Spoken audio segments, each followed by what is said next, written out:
Samuel, le député israélien Benjamin Ben Eliezer a affirmé hier qu'il avait proposé l'asile politique à Hosni Moubarak à l'époque où il était encore président en Égypte et que ce dernier avait refusé parce qu'il était un patriote comme vous. Alors Samuel, si vous étiez aux affaires, auriez-vous fait la même proposition à Moubarak? Oui, bonjour Simon, bonjour à tous. Si j'étais aux affaires, voyez-vous Simon, je n'aurais pas fait cette proposition avec un micro et un amplificateur dans la main, de façon à ce que tout le monde entier m'entende, faire une proposition à M. Moubarak, qui est un homme que j'admire profondément, pour que le monde entier sache que je lui propose une opération de traîtrise vis-à-vis de son pays. Si j'avais été aux affaires, j'aurais discrètement, par des lois, par des formules diplomatiques, pris contact avec Moubarak, le président, et on lui aurait fait savoir que nous sommes prêts à l'accueillir dans le plus grand secret.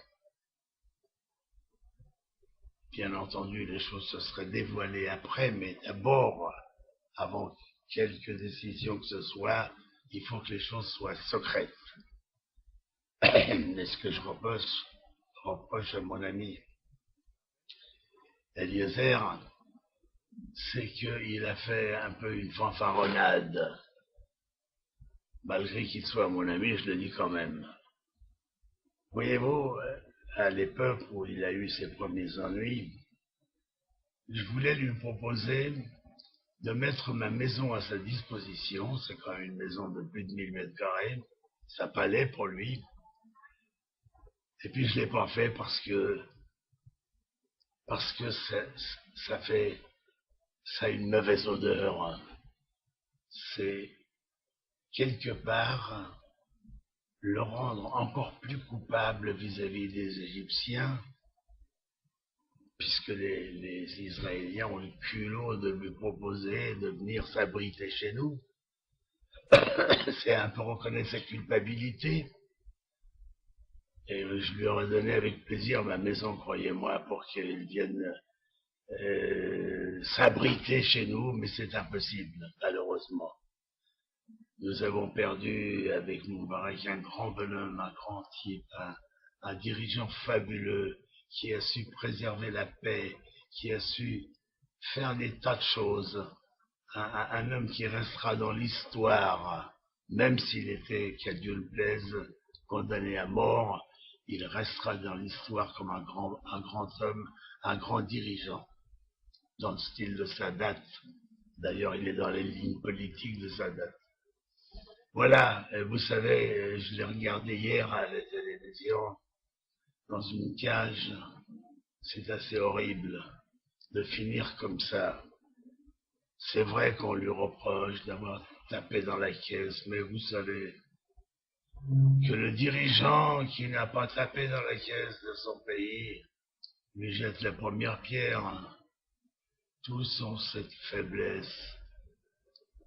Pourquoi? Chez nous, par exemple, voyez-vous, en Israël, ça n'existe pas.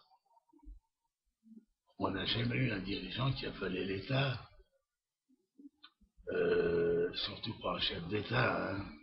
Or, dans les pays arabes, en général, c'est les chefs d'État qui font les plus grands, les vœux les plus manifestes.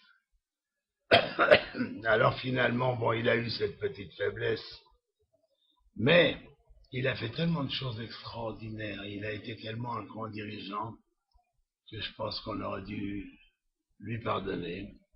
Et puis si le peuple ne veut plus fonctionner avec lui, ben, il fallait trouver un moyen plus modéré de finir cette affaire, de l'envoyer se reposer dans une villa au bord du Nil et de continuer à vivre tous ensemble